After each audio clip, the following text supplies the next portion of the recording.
Hello friends, இந்த வீடியோவில் அரை கிலோவில் 4 பேர் தாராளமாக சாப்பிட்ற மாதிரி சிக்கன் பிரியாணி எப்படி செய்கிறது அப்படின்னு சொல்லி தான் பார்க்க போகிறோம். ரொம்பவே ஜூஸியாகவும் சாஃப்டாகவும் அதே சமயத்தில் டேஸ்டியாகவும் பர்ஃபெக்டாக எப்படி செய்கிறதுன்னு சொல்லிட்டு பார்க்கலாம் வாங்க. நான் பார்த்தீங்கன்னா இன்றைக்கி பிரியாணி பாத்திரத்தில் தான் பண்ண போகிறேன். நீங்கள் குக்கரில் பண்ணுற மாதிரி இருந்தால் இதே மெத்தடில் குக்கரில் வந்துட்டு ஃபாலோ பண்ணிக்கோங்க. ஸோ 1 கிலோ பிரியாணிக்கு நம்ம பார்த்தீங்கன்னா 250 ml ஆயில் வந்துட்டு ஆட் பண்ணுவோம். ஸோ அதில் பாதி 250 ml பாதி வந்துட்டு நீங்கள் அரை கிலோவுக்கு ஆயில் ஆட் பண்ணிக்கோங்க. அதில் 5 கிராம்பு, 5 ஏலக்காய், 5 துண்டு பட்டையை வந்துட்டு சேர்த்திக்கோங்க. அடுத்ததான் நல்லா பெரிய சைஸில் இருந்துச்சுன்னா 2 வெங்காயம், இல்லை குட்டி குட்டியாக இருந்துச்சுன்னா 3 வெங்காயத்தை நைஸாக கட் பண்ணிவிட்டு இதில் ஆட் பண்ணி அதோட கலர் மாறி வர வரைக்கும் வதங்க விட்டுறலாம். இப்போ பாருங்கள், வெங்காயம் நல்லா வந்துருச்சு. இந்த சமயத்தில் நறுக்கி வச்ச மல்லித்தலை, அதுக்கப்புறமா வந்துட்டு கொஞ்சமாக புதினா வந்துட்டு ஆட் பண்ணிக்கலாம். கையில் அள்ளி எடுக்கணும் அப்படின்னா ஒரு கை அள்ளி இல்லை, விரல்களால் அள்ளி எடுத்து மல்லித்தலையும் புதினாவையும் பாருங்கள் இந்த மாதிரி சேர்த்திக்கலாம். இந்த ஸ்டேஜில் சேர்க்கும்போது அது நல்லா இந்த எண்ணெயில் வதங்கிரும். ஸோ டேஸ்ட்டும் நல்லாயிருக்கும். அது மட்டும் இல்லாமல் இதுவும் இந்த மல்லித்தலையும் புதினாவும் பார்த்திங்கன்னா நல்லா கிறிஸ்பியாக ஆகி அடங்கிரும். ஸோ நம்ம சாப்பிடும்போது அதிகமாக அது வந்துட்டு டிஸ்டர்ப் பண்ணாது. அதனால் இந்த ஸ்டேஜில் சேர்த்திட்டு அதை நல்லா வதங்க விட்டுறலாம். மல்லித்தலையும் புதினாவும் நல்லா அடங்கினதுக்கப்புறமா இஞ்சி பூண்டு பேஸ்ட் ஆட் பண்ணிக்கலாம். இந்த மாதிரி சின்ன கரண்டியாக இருந்துச்சுன்னா அதில் 3 கரண்டி இஞ்சி பூண்டு பேஸ்ட் ஆட் பண்ணிக்கோங்க.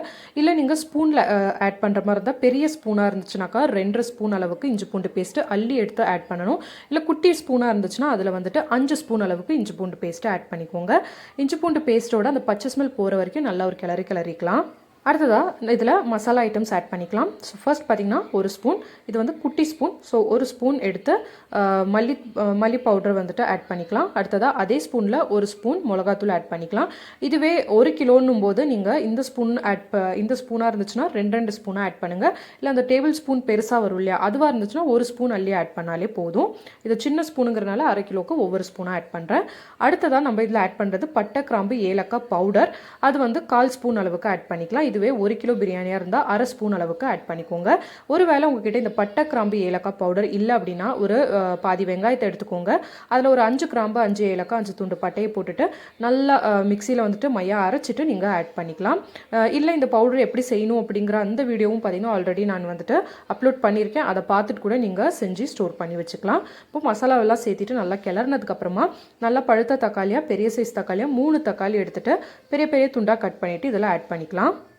தக்காளி சேர்த்ததுக்கப்புறமா கூடவே பார்த்தீங்கன்னா பாதி லெமன் ஜூஸை வந்து புழிஞ்சிக்கலாம். லெமன் குட்டியாக இருந்துச்சுன்னா 1 லெமன் எடுத்துக்கோங்க. பெரிய சைஸில் இருந்துச்சுன்னா பாதி லெமன் எடுத்து அதோட ஜூஸை புழிஞ்சுக்கோங்க.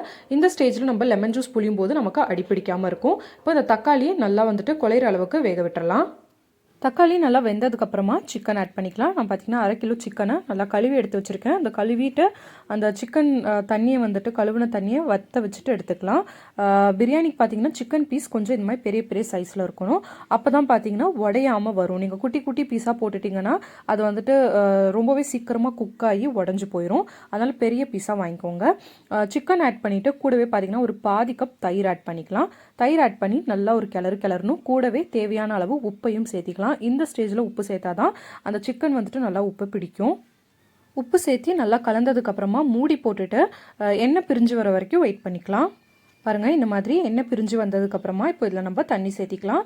நான் பார்த்தீங்கன்னா பாஸ்மதி அரிசி எடுத்திருக்கேன். ஸோ 1 டம்ளர் அரிசிக்கு 1.25 டம்ளர் தண்ணி வந்துட்டு ஆட் பண்ணிக்கலாம். தண்ணி கொதிக்க ஆரம்பித்ததுக்கப்புறமா அரிசி ஆட் பண்ணிக்கலாம். அரிசி பார்த்திங்கன்னா நல்லா கழுவிட்டு நம்ம அந்த கழுவின தண்ணி இருக்கு இல்லையா, அதை வந்து நல்லா வடிய வச்சுட்டு அதுக்கப்புறம் நம்ம அரிசியை இதில் ஆட் பண்ணணும். இந்த ஸ்டேஜில் 3லேருந்து 4 பச்சை மிளகாவையும் ஆட் பண்ணிக்கலாம்.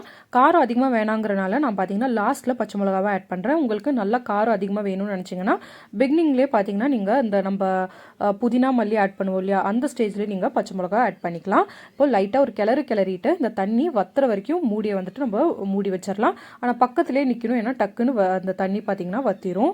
இப்போ பாருங்கள், தண்ணி நல்லா வத்திருச்சு. இந்த ஸ்டேஜில் நம்ம கிளறணும் அப்படின்னா தண்ணியே வந்து மேலே பார்த்தீங்கன்னா அரிசி நமக்கு இப்படி தெரியணும். தண்ணி கீழே போய் அரிசி மேலே இருக்கிற மாதிரி தெரியும். இந்த ஸ்டேஜில் நாம் தம்முக்கு விட்டுறலாம். கீழே தோசைக்கல் வச்சுட்டு மேலே வெயிட் வச்சு ஒரு 10லேருந்து 15 நிமிஷம் நம்ம அப்படியே விட்டுறலாம். 15 நிமிஷம் கழிச்சுட்டு ஓப்பன் பண்ணி பார்த்தோம் அப்படின்னா நமக்கு அரிசி கரெக்டாக பார்த்திங்கன்னா வெந்திருக்கும். தண்ணி கொஞ்சம் கூட இருக்காது. ரொம்பவே சூப்பரான சிக்கன் பிரியாணி அரை கிலோவில் 4 பேர் பார்த்திங்கன்னா தாராளமாக சாப்பிட்லாம். ஸோ கண்டிப்பாக இந்த ரெசிபியை நீங்களும் ஒரு முறை ட்ரை பண்ணி பாருங்கள். ட்ரை பண்ணி பார்த்துட்டு எப்படி இருந்ததுன்னு சொல்லுங்கள். அண்ட் மறக்காம நம்மளோட சேனலுக்கு சப்ஸ்கிரைபும் பண்ணி வச்சுக்கோங்க.